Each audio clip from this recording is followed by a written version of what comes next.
Bonjour à toutes et à tous. Nous allons donc continuer le chapitre 10 dans cette vidéo. Et du coup, je vous laisse bien sûr reprendre votre activité documentaire, version papier, la version du cours aussi, version étudiant et version papier pour pouvoir noter au fur et à mesure. Et on venait en fait, dans la vidéo précédente, bien sûr, je ne vais pas tout vous refaire, mais de trouver une méthode en fait pour pouvoir déterminer la transmittance isochrone complexe d'un système qui contient un amplificateur linéaire intégré. Alors, il y a bien sûr quelques hypothèses. Il faut qu'il soit idéal, fallait qu'il soit aussi en régime linéaire, et en plus que la structure du système à Ali soit de cette forme-là. Mais vous verrez que c'est souvent le cas, c'est souvent de cette forme-là. Et justement, il se trouve que parfois, en fait, dans la boucle dans la boucle et sur l'entrée inverseuse, en fait, les impédances sont un peu plus compliquées à déterminer que ce qu'on a fait dans la précédente vidéo. C'est-à-dire que ce n'est pas juste un dipôle. Il se peut qu'il y ait deux dipôles ici, en série ou en parallèle.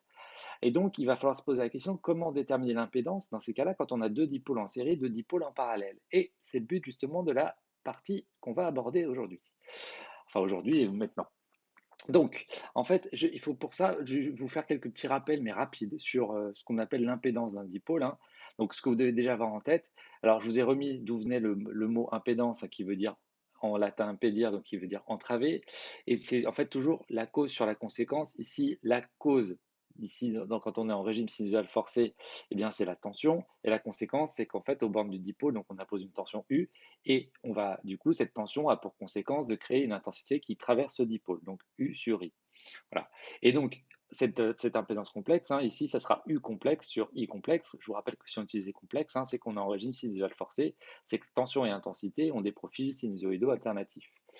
Et donc, cette impédance, donc c'est le rapport U sur I en complexe, ça donne une impédance complexe, ou alors U égale Z fois I, et là, on retrouve une forme qu'on connaît déjà bien, U égale RI, si vous vous en souvenez, U égale RI, c'est-à-dire la loi d'Ohm, sauf qu'ici, c'est avec des complexes, donc on appelle ça la loi d'Ohm généralisée ici, ou la loi d'Ohm complexe.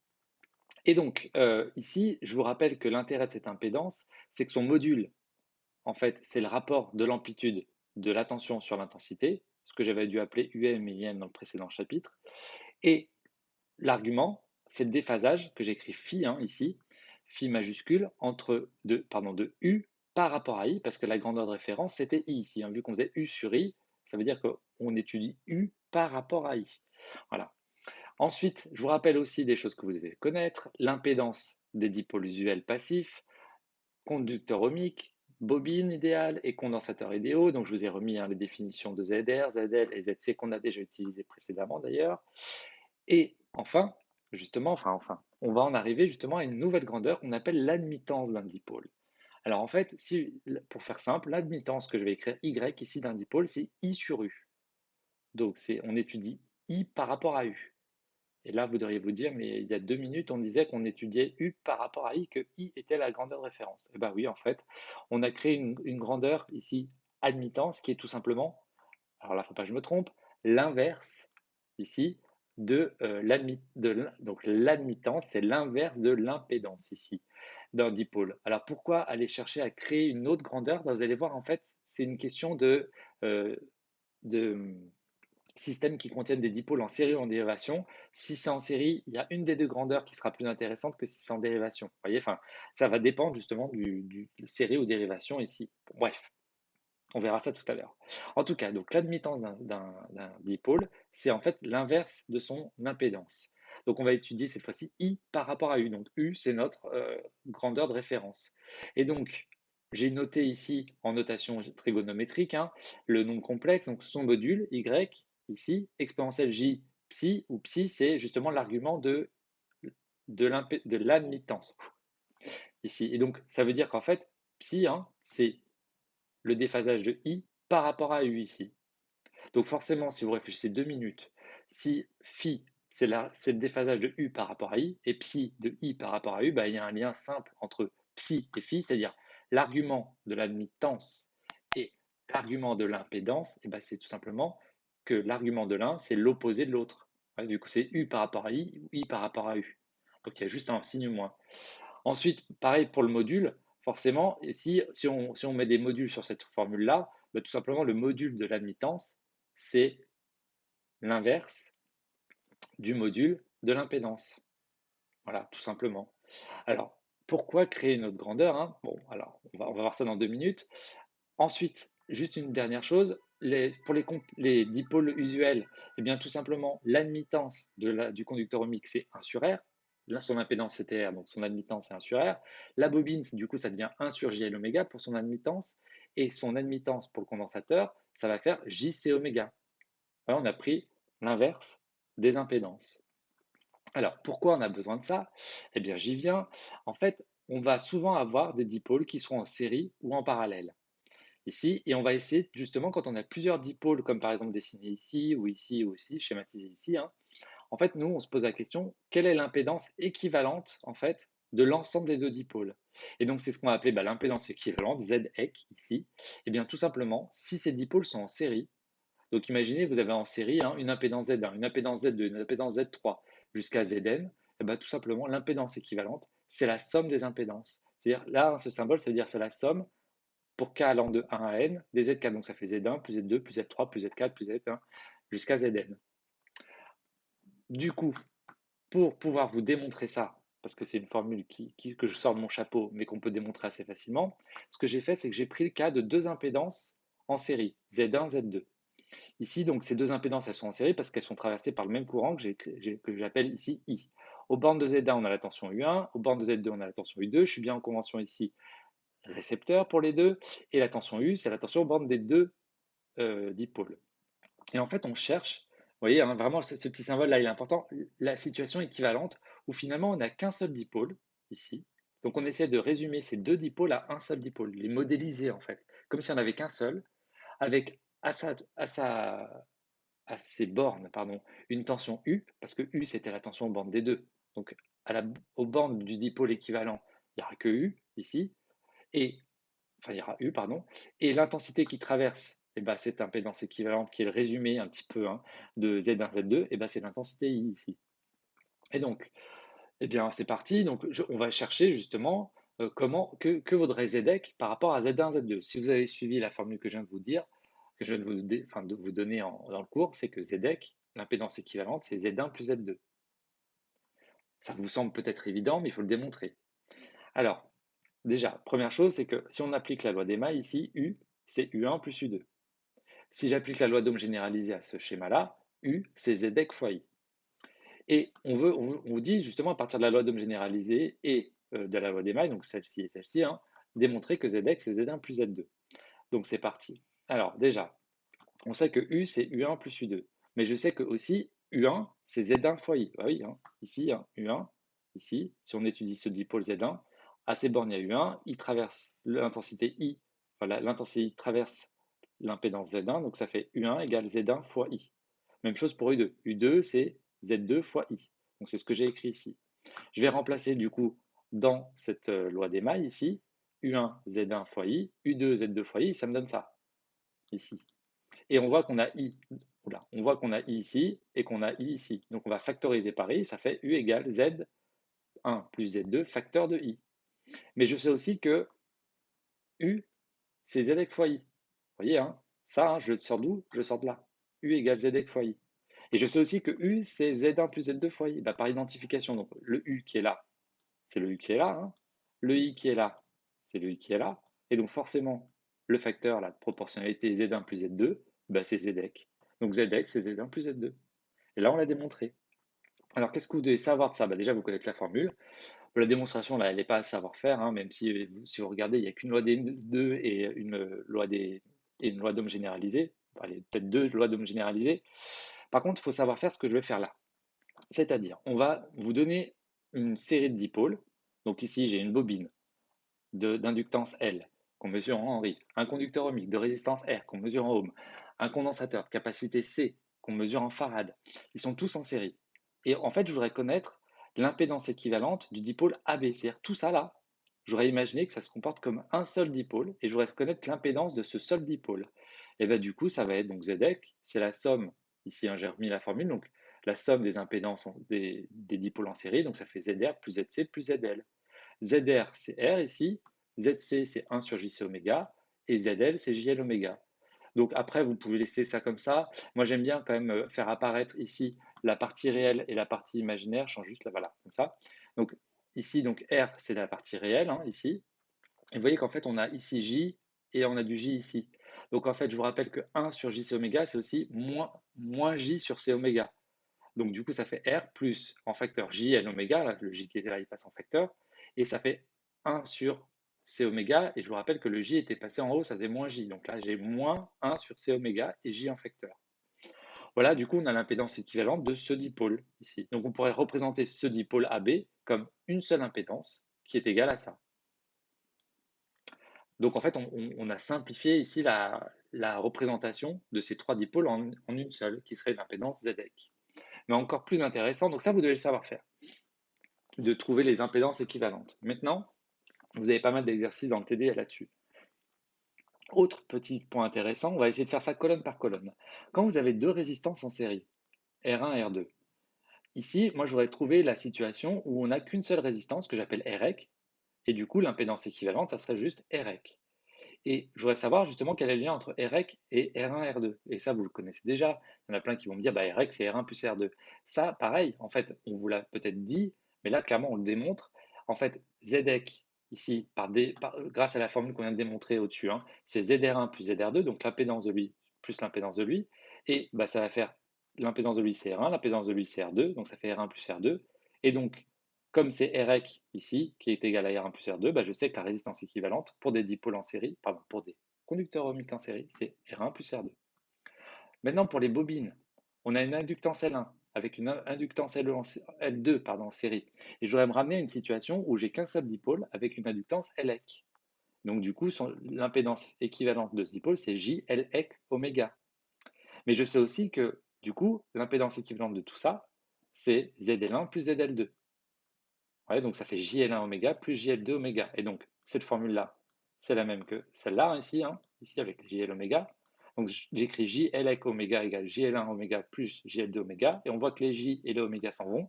Il me reste quoi? Bah, que l'inductance équivalente de la bobine, c'est la somme des inductances.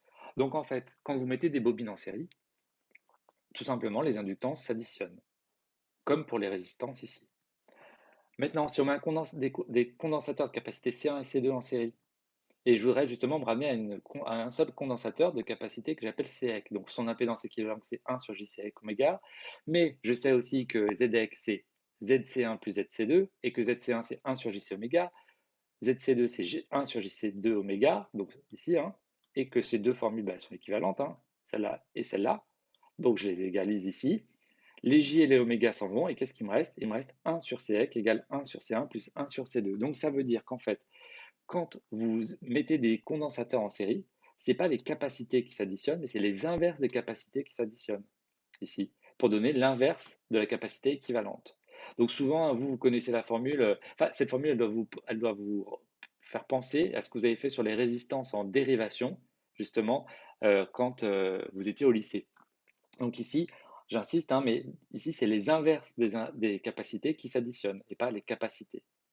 Maintenant, si, du coup, ça c'était pour les dipôles en série. Donc là, je l'ai écrit, hein, ces formules-là, elles sont écrites ici. Je vous ai juste remis ici, donc 1 sur CEC égale 1 sur C1 plus 1 sur C2. Ou encore, si on met, pour avoir CEC directement, C1 fois C2 sur C1 plus C2. Ça, souvent, c'est une formule qui vous parle parce que vous avez fait ça avec les résistances R1 fois R2 sur R1 plus R2 quand les résistances sont en dérivation. Et justement, j'y viens aux dérivations. En fait, ici, vous avez, quand vous avez des dipôles, qui sont en dérivation, comme par exemple dans la situation ici, hein. Voilà, vous avez des dipôles qui sont en dérivation, et du coup, vous cherchez l'impédance équivalente, comme tout à l'heure, à savoir, bah voilà, comment je pourrais résumer ces deux dipôles qui sont en dérivation en un seul. Eh bien, ce qui va se passer, c'est que c'est l'inverse de l'impédance équivalente, c'est égal à la somme des inverses de chacun des dipôles qui sont en dérivation. Donc ça fait 1 sur Z1 plus 1 sur Z2 plus 1 sur Z3 plus 1 sur Z4. Donc quand c'est en série, c'est les impédances qui s'additionnent. Quand c'est en dérivation, c'est les inverses des impédances. Mais dites-moi, l'inverse de l'impédance, ça me dit quelque chose? Peut-être qu'on l'aurait défini, on lui aurait donné un nom. Bah oui, c'est l'admittance. Donc en fait, l'inverse de l'impédance équivalente, bah, c'est l'admittance équivalente. Bah, c'est la somme des admittances, en fait, tout simplement, quand on est en dérivation. Donc c'est ce que j'essayais de vous expliquer tout à l'heure, c'est qu'en fait, l'admittance, elle va être utile quand on a des parties de systèmes qui sont en dérivation. On va faire ça, on va déjà démontrer cette formule, puis après on fera un exemple. Alors c'est parti, je retourne sur l'activité documentaire. Alors, comme tout à l'heure, j'essaie de démontrer, vous avez deux dipôles Z1, Z2 qui sont en dérivation. Ils sont traversés l'un par un courant I1, l'autre par un courant I2. Par contre, ils ont à leur borne la même tension ici, U. Et donc, j'ai écrit un U, c'est égal à U1 plus U2, parce qu'en fait, aux bornes de ce dipôle-là, c'est la tension U2 qui est en fait égale à U1. Et aux bornes de ce dipôle-là, elles ne sont pas dessinées, mais c'est U1, et c'est aussi égal à U. Ça doit être des mails qui nous disent ça. Et je voudrais résumer cette situation un peu complexe, là, les deux dipôles en dérivation, par un seul dipôle, où il n'y a qu'une seule impédance qui s'appelle ZEC, et ce dipôle il est traversé par l'intensité I, et aux bornes, on a la tension U. Donc je vous ai réécrit ici la loi d'Ohm généralisée hein, sous la forme I égale. Et donc, on veut démontrer que 1 sur ZX c'est égal à 1 sur Z1 plus 1 sur Z2. Donc c'est-à-dire c'est les inverses des impédances qui s'additionnent. Ben, c'est parti, on refait comme tout à l'heure, on écrit notre loi des nœuds hein, ici. Alors enfin, on refait tout comme tout à l'heure. Tout à l'heure c'était une loi des mailles, hein, mais ici c'est la loi des nœuds qui est le point de départ. Donc I c'est I1 plus I2 hein, en ce nœud-là, ici. On sait que I1 c'est U sur Z1, on sait que I2 c'est U sur Z2, hein, ici, hein, en utilisant les lois d'Ohm généralisées pour Z1 et Z2. On va remplacer dans notre loi des nœuds, ça va faire I égale U sur Z1 plus U sur Z2. Comme on voit qu'il y a U ici et ici, ben on factorise, comme tout à l'heure, en fait, avec I. On a une situation qui est un peu parallèle. Et donc ici, vous avez I égale U facteur de 1 sur Z1 plus 1 sur Z2. Et si vous comparez cette formule-là à celle-là, en faisant une identification, bah, qu'est-ce que vous constatez? Que ici, hein, vous avez I, elle est à nouveau écrite ici. Hein. Vous avez U, et donc le facteur devant U ici, bah, c'est 1 sur ZEC. Et on a démontré que c'était du coup les inverses des impédances qui s'additionnaient. Et donc, les inverses des impédances qu'on a écrit, bah, c'est les admittances. Et c'est plus simple, je ne sais pas ce que vous en pensez, mais c'est quand même plus simple d'écrire ça que d'écrire ça en fait. Donc là, c'est les sommes des admittances qui vont produire l'admittance équivalente. J'ai du mal. Voilà pour ça. Et donc, qu'est-ce que vous devez savoir faire? Bon, déjà, il faut savoir euh, cette formule-là sur les admittances. Et on va faire un exemple. Donc là, cet exemple-là, il faut savoir faire. Vous avez trois dipôles qui sont en dérivation cette fois-ci. Tout à l'heure, c'était en série, là, c'est en dérivation. Donc, comme c'est en dérivation, je vais pas utiliser la grandeur impédance, mais plutôt la grandeur admittance. Et ici, vous avez donc une bobine d'inductance L, un conducteur ohmique de résistance R et un condensateur de capacité C. Et en fait, ils sont donc entre le point A et le point B, et je voudrais résumer ces trois dipôles en dérivation par un seul, qui a une impédance ZEC. Alors faites attention, on vous demande bien l'impédance, hein. Mais moi je vais utiliser l'admittance pour pouvoir répondre. Donc déjà, j'écris que l'admittance, c'est la somme, l'admittance équivalente de ces trois dipôles, c'est la somme de chacune des admittances, YR plus YC plus YL. YR, c'est 1 sur R, attention, hein, c'est pas R ici, c'est 1 sur R, c'est l'opposé de l'impédance. YC, c'est JC oméga, YL, c'est 1 sur JL oméga. Et il ne faut surtout pas s'arrêter là, il ne faut pas oublier que vous, on vous demande ZEC. Donc ZEC, c'est 1 sur ça, 1 sur YL. D'accord? Donc 1 sur l'admittance équivalente. Donc il faut faire 1 sur tout ça. C'est ce que j'ai écrit là, 1 sur tout ça. Après, vous pourriez, enfin si l'exercice était écrit comme ça, vous pourriez vous arrêter ici, ça suffirait. En général, on aime bien mettre en forme, enfin, les divisions de division, on n'en est pas très fan. Donc, ce qu'on fait, c'est qu'on multiplie par R en haut et en bas, on multiplie par JL oméga en haut et en bas, au numérateur et au dénominateur, hein, et du coup, vous trouvez ici l'impédance équivalente qui est celle-là. Et après, on pourra essayer de voir si on arrivait à trouver la partie réelle, partie imaginaire. Ça sera un peu plus compliqué là parce qu'il y a du J en bas, hein, donc il faut avoir un nombre réel en bas pour pouvoir trouver la partie réelle et la partie imaginaire. Bon, ensuite, même chose, donc ça, il faut savoir faire. Ensuite, même chose que tout à l'heure, si on a deux résistances en série, deux inductances pardon, pas en série, en dérivation, deux résistances en dérivation, deux inductances en dérivation, deux condensateurs de capacité C1 et C2 en dérivation, qu'est-ce qui se passe? Eh bien alors, je la refais rapide, hein. Donc on a 1 sur Rec qui va être égal à 1 sur R1 plus 1 sur R2. Et bien du coup, vous retrouvez en fait la formule que vous aviez vue au lycée probablement. Pareil pour les bobines, on a J1 sur JL avec oméga qui est égal à 1 sur JL oméga plus 1 sur JL d'oméga. Les J et les oméga s'en vont et on retrouve une formule équivalente ici, une formule équivalente à la résistance. Par contre, les condensateurs ici, les capacités vont faire quoi en dérivation? Eh bien, elles vont s'additionner. On va avoir JCEC oméga égale JC1 oméga plus JC2 oméga. Et donc, on trouve que CEC, la capacité équivalente ici, c'est la somme des deux capacités. Donc, si vous voulez, en fait, additionner les capacités, il faut qu'elle soit en dérivation. Et je fais juste un petit point là-dessus. Quand vous utilisez les, les- les boîtes à décade de capacité en TP, et vous savez, vous tournez là les boutons. En fait, quand vous tournez les boutons et que vous vous mettez sur des positions différentes, pour que aux bornes de cette boîte à décade, on ait la capacité totale, ce qu'on appelle la capacité totale, en fait, ici c'est la capacité équivalente. Comment faut-il que les condensateurs soient branchés les uns par rapport aux autres? Est-ce qu'il faut que ça soit en dérivation ou est-ce qu'il faut que ça soit ici en série? Nous, vous, quand vous faites votre opération mathématique, vous faites des additions. Donc en fait, il faut bien qu'ici, que ça soit branché en dérivation. Ici, les différentes parties, hein, les différentes capacités qui se cachent derrière les boutons. On va dire ça comme ça. Bon, maintenant qu'on a fait ça, je reprends juste sur le cours. Donc ici, hein, dans le cours, j'ai ici placé les formules à connaître pour les capacités, les inductances et les résistances en dérivation. Et on va juste faire un exemple un peu plus complet ici sur un système qui contient un Ali. Donc vous voyez ces systèmes-là, hein, le système qui contient l'Ali, et vous voyez qu'en fait, dans la boucle, oh surprise, nous n'avons pas qu'un dipôle, mais deux dipôles qui sont ici en dérivation, le dipôle petit r et le dipôle C. Donc, première question, on vous demande de déterminer l'impédance équivalente de cette partie-là, en fait. Vous voyez? Donc, on va appeler ZEC. Et en fait, ici, comme ils sont en dérivation, moi, tout de suite, j'utilise pas Z, mais j'utilise pardon, l'admittance, YEC. Donc, ça va faire la somme des admittances du dipôle petit r et du dipôle C. Faites très attention, après, il y a un grand R, hein, donc il ne faut pas écrire grand R ici. L'admittance de R, c'est 1 sur petit r. L'admittance de C, du condensateur, c'est JC oméga. Et donc, comme on me demande, moi ici, l'impédance, ZEC, donc je vais faire 1 sur YEC, donc 1 sur tout ça. Et en fait, pour éviter d'avoir un R au dénominateur, j'ai tout multiplié en haut et en bas par R. Et je trouve cette formule-là. Ensuite, donc ça, c'est l'impédance équivalente ici. On vous demande à nouveau, dans le système qui est ici, de trouver la transmittance. Et on vous donne la formule littérale ici de la transmittance. Eh bien, on fait comme tout à l'heure, l'ALI est idéal. On suppose qu'il fonctionne en régime linéaire, même si ce n'est pas écrit dans l'activité documentaire, mais je vous le dis, il fonctionne en régime linéaire. L'ALI est idéal. On a la même structure que d'habitude. L'entrée inverseuse, non inverseuse, pardon, est reliée à la masse.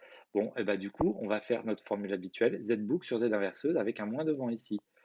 Alors Z boucle ici, c'est qui? C'est l'impédance qui est dans la boucle. Alors on prend quoi? On prend R, on prend C, on prend les deux en fait. On prend l'impédance équivalente qu'on a déterminée au-dessus, elle là, ici. Donc ici, Z boucle, je remplace par R sur 1 plus GRC oméga. Ensuite, Z inverseuse, c'est celle qui est ici, c'est grand R. Attention à ne pas confondre avec petit r. Et ensuite, il suffit de mettre en fait, le dénominateur en bas et le numérateur ici, pardon. Il suffit de faire tout simplement, lui, ici, le dénominateur du numérateur, il passe au dénominateur, et lui, ici, passe au numérateur. J'y suis arrivé. Et donc, vous avez ici la formule finale. Et en fait, si vous regardez ça, ça ressemble un peu plus aux transmittances qu'on a utilisées jusqu'à présent. D'ailleurs, si on pouvait, alors je ne vais pas vous le montrer, mais on pourrait prendre du coup la, la fiche méthode qui résume toutes les formes canoniques des transmittances, et on trouverait qu'ici, c'est un passe-bas d'ordre 1. En fait, ça, ici, je vous l'ai écrit, hein, c'est le passe-bas d'ordre 1. Et qu'est-ce qu'on peut faire du coup? Eh bien, on peut trouver en fait les grandeurs canoniques. Trouver l'expression littérale de H0 et de oméga C, ce qui est mis dans la question 16. Et du coup, oh surprise, H0, c'est égal à moins R sur R, et J oméga sur oméga C, c'est égal à J RC oméga. Donc c'est ce que j'ai écrit ici. Donc bon, ça s'est plié, hein, H0 c'est moins R sur R, et du coup, en faisant votre petite opération mathématique, vous trouvez que la pulsation de coupure de ce système-là, hein, ici, donc ça c'est un système passe-bas d'ordre 1, sa pulsation de coupure c'est 1 sur RC, avec petit r, attention, pas le grand R. Et aux surprises, que je vous disais, H0 ici, il est quoi? Il est négatif, parce que R et R, c'est des résistances. Donc ici, c'est forcément positif, mais il y a un moins devant. Donc vous voyez que H0 peut être négatif. Depuis le début de l'année, je vous disais que H0 pouvait l'être. Vous avez enfin la réponse. J'ai l'impression enfin j'espère en tout cas que vous saisissez l'importance de ce moment. Bref, maintenant qu'on a fait ça, du coup, ça c'était pour vous montrer l'intérêt, pourquoi dans ce chapitre-là, j'avais besoin des impédances équivalentes, hein, parce que vous allez voir souvent dans les exercices, vous avez ce genre de dispositif où vous avez plusieurs dipôles, soit en série, soit en dérivation. Maintenant qu'on a fait cet exemple, on va justement aller vers une notion peut-être un peu plus compliquée qui s'appelle l'impédance d'entrée et l'impédance de sortie d'un système. Et justement, elles sont intéressantes pour pouvoir réaliser ce qu'on appelle les adaptations d'impédance. Ce terme me dit quelque chose, surtout dans le chapitre 11. Bref, allez, on démarre. Alors, j'espère que vous avez pris un café parce que la suite est un peu moins simple. Enfin, je sais que par expérience, ça passe un peu moins bien que les notions précédentes. Alors, justement, en fait, on va se poser la question de la succession de systèmes pour créer un autre système.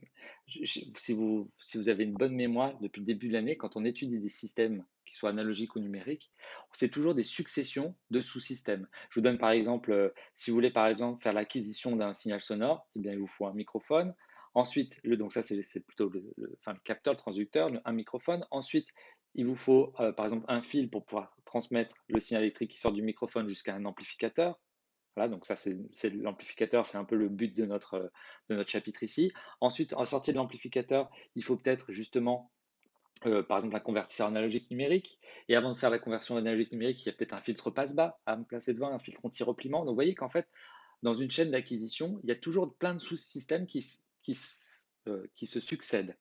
Et justement, en fait, pour vous, pour l'instant, vous imaginez, quoi qu'on a déjà fait un peu ça dans le chapitre 11, mais en fait, quand on se fait succéder plusieurs systèmes, en fait, il faut que justement les systèmes s'adaptent les uns avec les autres. En fait, ça ne fonctionne pas tout de suite parfaitement. Et il y a certaines conditions à remplir pour ça.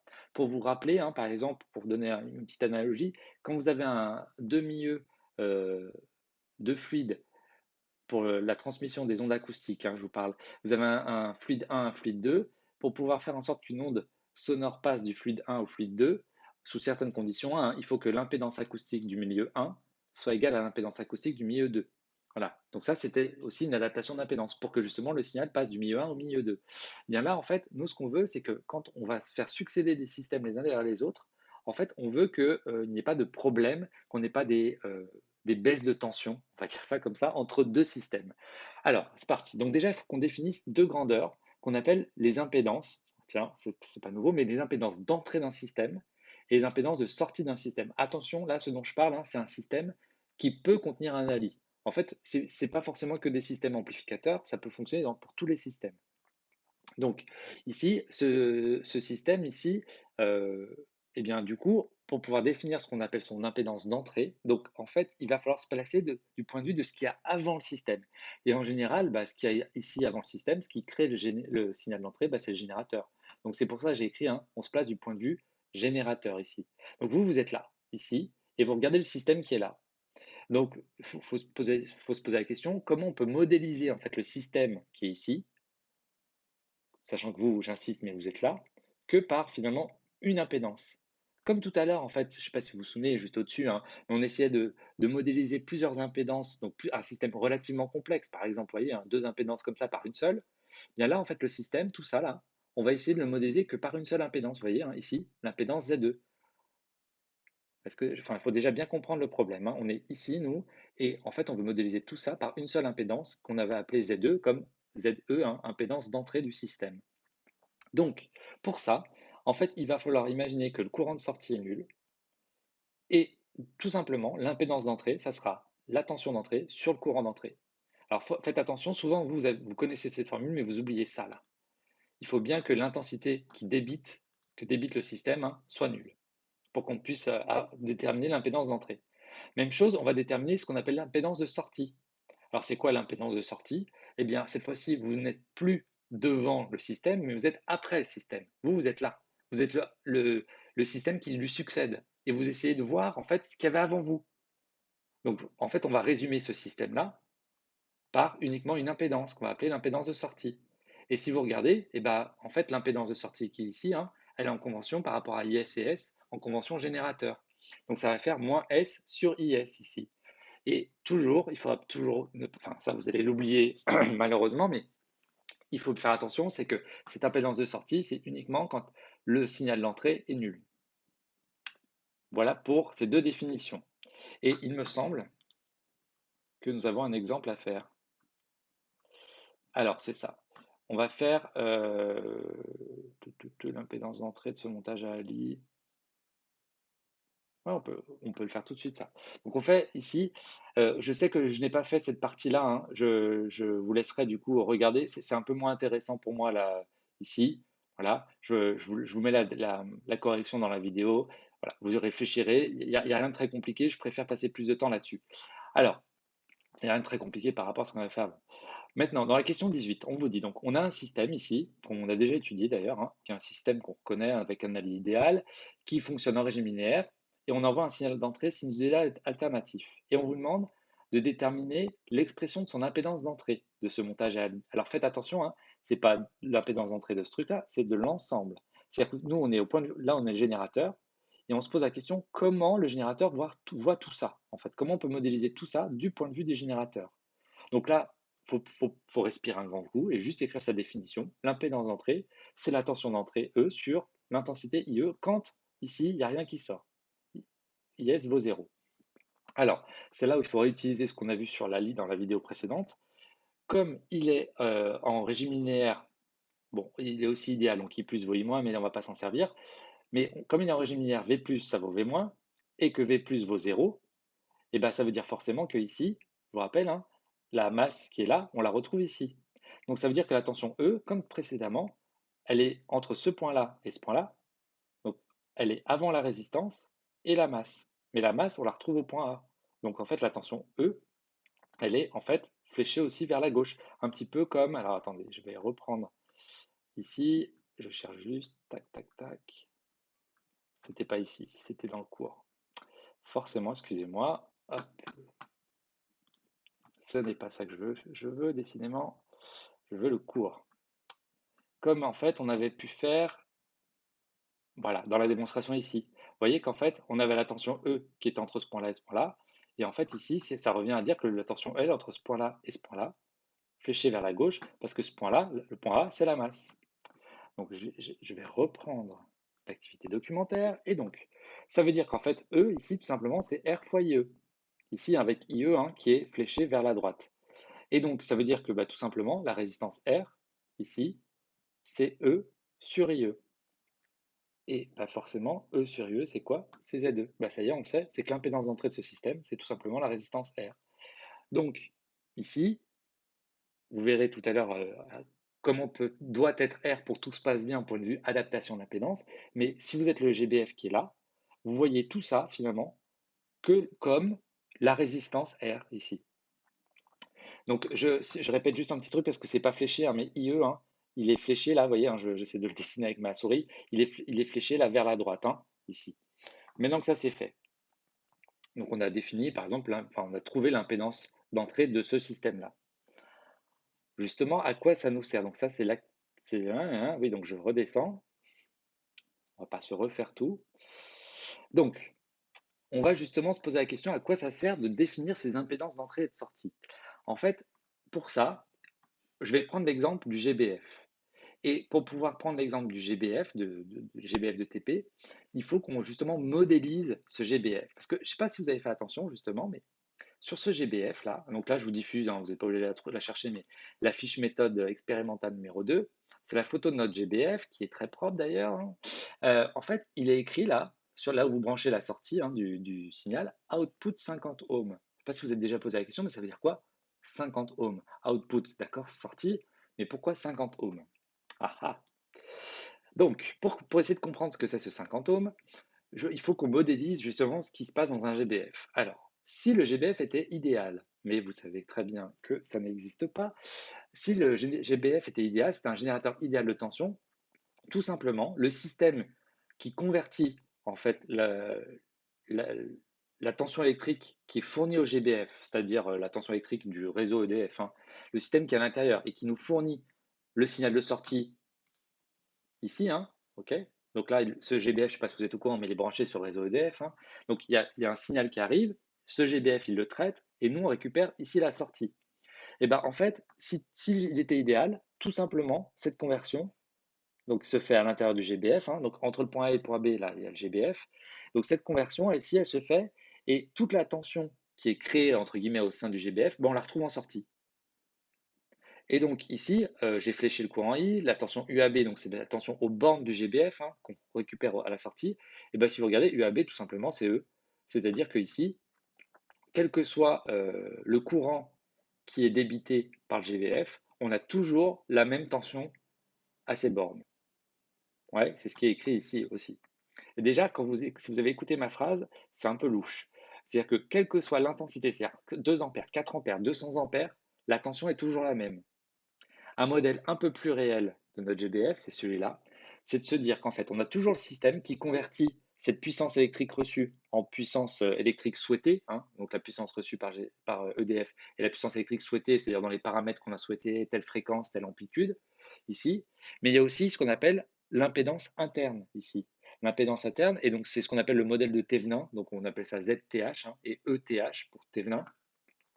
Et ici, du coup, bah, la tension UAB, c'est plus juste ETH comme précédemment, mais c'est ETH moins ZTH fois I. Pourquoi moins ZTH fois I? Parce que ici, hein, c'est une loi d'Ohm et on est en convention, si vous regardez, hein, UAB et I en convention générateur.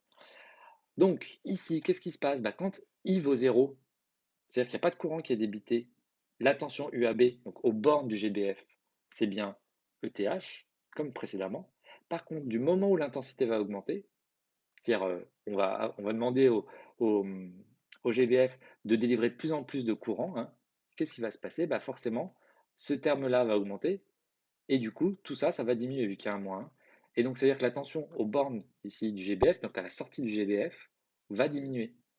Et donc là, c'est un peu la cata, c'est-à-dire qu'en fait, vous avez imaginé, enfin pour être clair, vous avez réglé, je dis n'importe quoi, une amplitude de 2 volts sur ici, hein, vous savez, sur l'écran de l'oscilloscope, pas de l'oscilloscope, du GBF, pardon.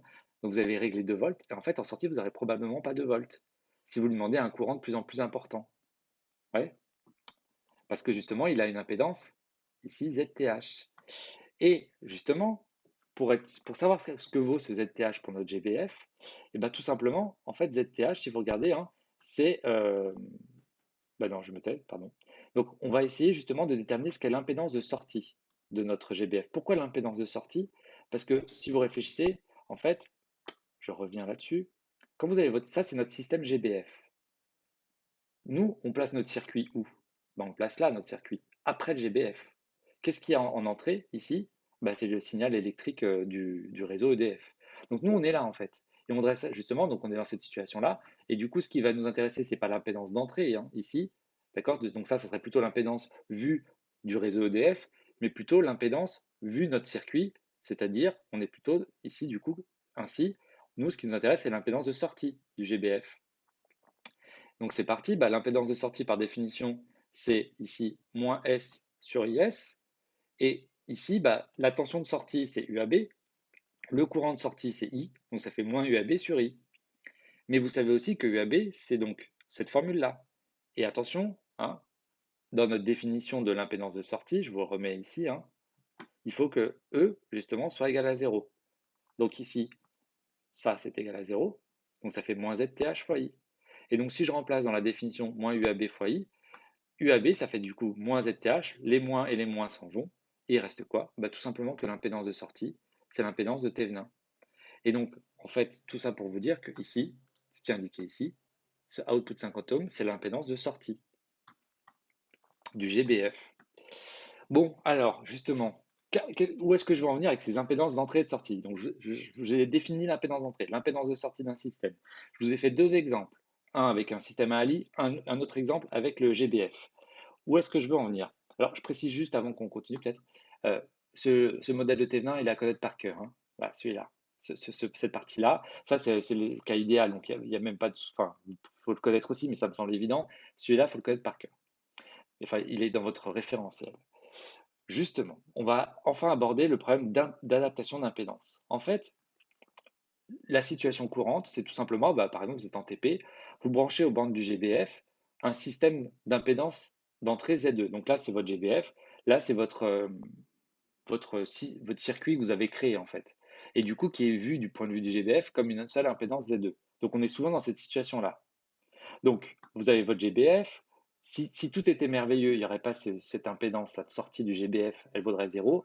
Comme ça, on pourrait débiter n'importe quel courant ici. Mais ce n'est pas le cas. Donc ici, il y a cette impédance de sortie du GBF, pardon. Vous avez le courant IE, la tension E qui est le signal d'entrée qu'on envoie sur le système grâce au GBF. Et nous, notre but, c'est que si jamais vous mettez 2 volts ici d'amplitude pour ce signal-là sur vos réglages du GBF, vous voulez que le signal d'entrée soit à 2 volts. Ouais, c'est ce que j'ai écrit ici. La tension E qui sort du GBF, donc ici, hein, elle doit être le plus proche possible de nos, on va dire, de nos réglages internes de ce qu'on attend de façon idéale. Bon, et du coup, est-ce que ça semble évident que E c'est égal à ETH là? Si vous réfléchissez, ça le serait s'il n'y avait pas lui. S'il n'y avait pas lui là, s'il n'y avait pas ZTH, s'il n'y avait pas l'impédance de sortie du GBF, eh bien en fait, avec une loi d'Emile, vous auriez lui égal à lui, tout simplement. Mais ce n'est pas le cas. Il y a lui. Donc là, il faut réfléchir comment on peut avoir justement ETH en fonction de E. Et bien si vous regardez, ETH, c'est la tension borne de Z2 et ZTH. E, c'est la tension borne de Z2, et on reconnaît en fait un système pont diviseur de tension. Donc ici, ça va donner E, ici, là, donc ça c'est le signal de sortie entre guillemets, hein, par rapport à ce qu'on a fait dans les chapitres précédents sur le pont diviseur de tension. Donc le signal de sortie ici, ça va faire donc E égale Z2 sur la somme des impédances, Z2 plus ZTH, fois la tension qui est aux bornes des deux, ETH. Et donc, est-ce que la tension E, c'est égal à ETH. Là, il faut réfléchir justement quelles sont les conditions. On sent tout de suite, hein, alors il faut faire attention parce que c'est des complexes, hein. Là, je vous avoue que la petite démonstration, elle n'est pas 100% rigoureuse. Il faudrait rajouter quelques étapes pour qu'elle le soit. Mais pour faire plus rapidement ici, je me permets d'aller rapidement. En fait, ici, il faut comparer les modules. En fait, si le module de Z2 est très grand devant le module de ZTH, du coup, on peut négliger ZTH. Et vous voyez ici, alors je le fais, mais si du coup le module de ZTH est faible, on peut se permettre de faire ça. Z2 sur Z2, ça fait 1. Donc, E, c'est égal à ETH. Donc, ça veut dire qu'en fait, il faut que Z2 en module, donc l'impédance d'entrée du système qu'on met, c'est-à-dire le système que vous êtes en train de créer pendant le TP, son impédance d'entrée doit être très grande, en module, hein, bien sûr, devant l'impédance de sortie qui est de 50 ohms. Donc, en gros, il faut. Là, en fait, ça va vous sembler bête ce que je vais vous dire, mais en fait, il y a deux façons de voir. C'est effectivement, il faut que l'impédance d'entrée du système soit très grande, mais aussi, il faut que l'impédance de sortie du GBF soit très petite. Et bien, ça y est, en fait, c'est plié. On a dit tout ce qu'on avait à dire sur les impédances d'entrée et de sortie. Et ça va être un truc faudrait que vous reteniez. Il faut que l'impédance d'entrée soit très grande pour un système, il faut que l'impédance de sortie soit la plus faible. Et donc, si vous réfléchissez 2 minutes, l'impédance de sortie idéale, c'est d'avoir 0. C'est ce que je vous disais, en fait, ce qui nous embête, c'est lui. En fait, si lui n'était pas là, avec une loi d'Emile, on voit que lui, c'est égal à lui, et c'est plié. Donc, en fait, l'impédance de sortie d'un système doit être la plus faible, l'impédance d'entrée doit être la plus grande. Et l'idéal, ça serait 0 et plus l'infini. Sauf que c'est rarement le cas. Donc, en gros, est-ce que 50 ohms, ici, hein, est-ce que c'est une impédance faible? Si vous réfléchissez par rapport à tout ce qu'on a pu faire comme système, alors certes, on n'a pas calculé les impédances d'entrée des systèmes à chaque fois, mais effectivement, c'est assez faible, hein, 50 ohms. Ici, on serait un peu plus embêté si c'était 10 000 ohms. Bref, donc, ceci étant dit, ce que vous devez retenir de tout ça, c'est qu'en fait, ici, comment on va réaliser une adaptation d'impédance, c'est-à-dire en fait faire en sorte que le signal qu'on crée ici soit le signal qu'on envoie ici. C'est ça le but, hein. Une adaptation d'impédance, c'est que le signal qui est à gauche passe à droite, en fait, hein. Et ça, depuis, même si vous regardez ce qu'on a fait la propagation des ondes, hein. Eh bien, en fait, c'est tout simplement, il va falloir que que les deux conditions soient remplies, pardon. Il faut que l'impédance d'entrée soit la plus grande possible d'un système et il faut que l'impédance de sortie soit la plus faible possible. Voilà. Et vous retenez ça par cœur. Voilà, il faut que j'essaie de vous le démontrer par le pont diviseur de tension. Alors, il se peut que parfois, quand on se fait succéder justement ces systèmes les uns derrière les autres, eh bien en fait, on ait des problèmes d'adaptation d'impédance. C'est-à-dire que du coup, ces deux conditions ne sont pas remplies. Il se peut par exemple que Z2 soit égal à ZS. Et du coup, si Z2 égale ZS, tiens, regardez, si Z2 égale ZS, en fait, imaginons, quand je dis Z2 et ZS, là c'est Z2 et ZTH, hein. Si les deux sont égaux, on va avoir un facteur 1,5 ici. Donc ça veut dire que le signal qu'on envoie ici, c'est la moitié de celui qu'on a créé. Vous voyez, donc on a un petit problème, hein. On a une perte de la moitié du signal en valeur. Donc, comment on fait justement quand on se fait succéder plusieurs systèmes les uns derrière les autres et que bah, on a des pertes à cause des problèmes d'adaptation d'impédance? Eh bien, on peut utiliser ce système qui est un système suiveur et tiens, le retour de la lie idéale ici, car on a un gain infini. Alors, le système suiveur, bah, si vous regardez, fou, il n'y a pas grand-chose, hein. Il y a un ali idéal. Alors, bon, déjà, il faut le trouver, l'ali idéal, il n'existe pas forcément, mais un ali idéal, vous avez une boucle ici entre l'entrée inverseuse pardon, et la sortie, donc qui peut fonctionner en régime linéaire, et vous n'avez aucun dipôle. Alors, ici, comment on va trouver notre transmittance entre S et E? Eh bien, en fait, on ne peut pas utiliser la formule de tout à l'heure, parce que dans notre formule de tout à l'heure, le plus, en fait, était relié à la masse. Donc là, il faut refaire la démonstration. Donc, comme on est en régime linéaire, enfin, on suppose qu'on est en régime linéaire, que la linéarité idéale, je vous ai remis ici, I plus égale I moins égale 0 ampère, V plus, donc la tension ici, hein, et la tension V moins ici, sont égales, pardon, et V, alors si on regarde V plus, c'est la tension d'entrée, en fait, hein, c'est entre ce point-là et ce point-là, donc c'est la tension d'entrée. Donc c'est ce que j'ai écrit ici. V- égale la sortie. Alors ça, c'est un peu plus compliqué. Donc la sortie, c'est entre ce point-là et ce point-là.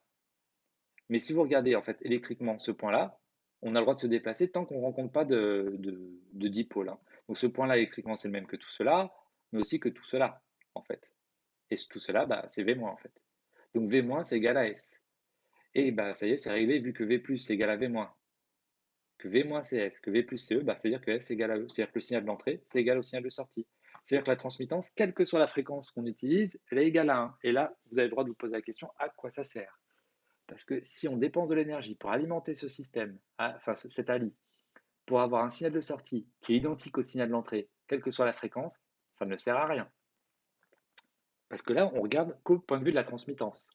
Maintenant, au point de vue impédance, justement. Si on regarde les impédances, alors avant qu'on passe aux impédances, j'avais oublié, bien sûr, hein, cette formule-là, S sur égale 1, elle est valable tant qu'on est en régime linéaire. Parce que si vous envoyez, je sais pas, je dis n'importe quoi, du 30 volts en amplitude en entrée, vous n'aurez pas du 30 volts en amplitude en sortie, vous aurez sûrement du 15 volts, voyez, vu que ça va saturer. Et du coup, forcément, hein, enfin, je parle du gain ici dans le cours, mais j'en ai parlé avec la transmittance, le gain il est tout le temps nul. À quoi ça sert d'avoir un gain tout le temps nul du moment où on est en régime linéaire?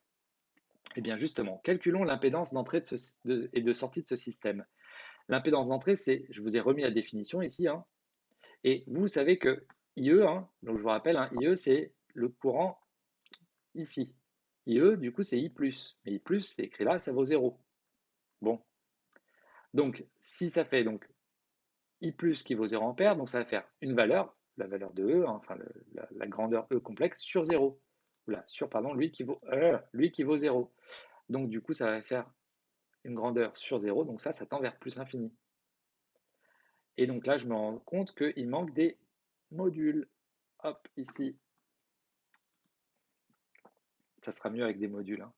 Justement, vu qu'un complexe ne tend pas vers plus infini, c'est son module, et je cherche juste, attendez, je vais y arriver, hein. Voilà, hop, ça sera mieux comme ça. Et donc, tac, l'impédance d'entrée de ce suiveur, alors, c'est le module, hein. Et là, j'ai écrit quoi? Alors, c'est vrai que ouais, j'ai bien mis la valeur. Ouais, c'est ça. Donc, excusez-moi, l'impédance d'entrée de ce système, donc le module de l'impédance d'entrée, voilà, de ce système suiveur est donc infini. Voilà. Et ça va être la même chose. Je corrige juste tout de suite. Tac. Et il nous manque aussi, tac, ici, un module. Super.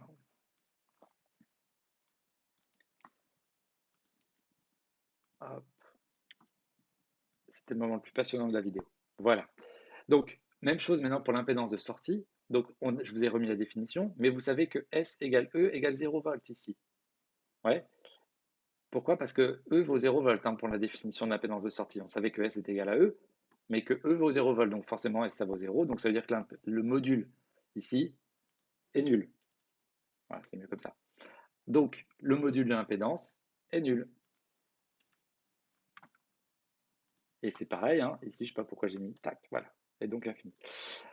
Donc ici, ça veut dire que le système suiveur, maintenant qu'on a bien réglé le problème des fautes, en fait, il a une impédance d'entrée infinie, Donc quand je dis il a une impédance, hein, je parle de la valeur ou du module, et il a une valeur d'impédance de sortie qui est nulle. Et si vous regardez, c'est exactement ce qu'on souhaitait.